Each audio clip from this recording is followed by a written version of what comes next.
Welcome everyone, welcome back to Macapan Aussie. Today we're doing a nice simple dessert here. You can see it's a coconut and raspberry panna cotta. It's a simple process and we'll just go through each step by step now so you can make it at home tonight. Thank you.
A good old taste test.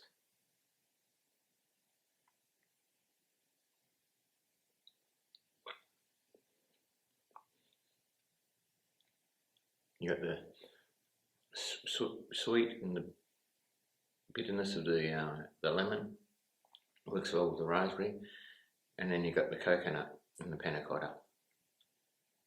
Combinations of it really well. A bit more.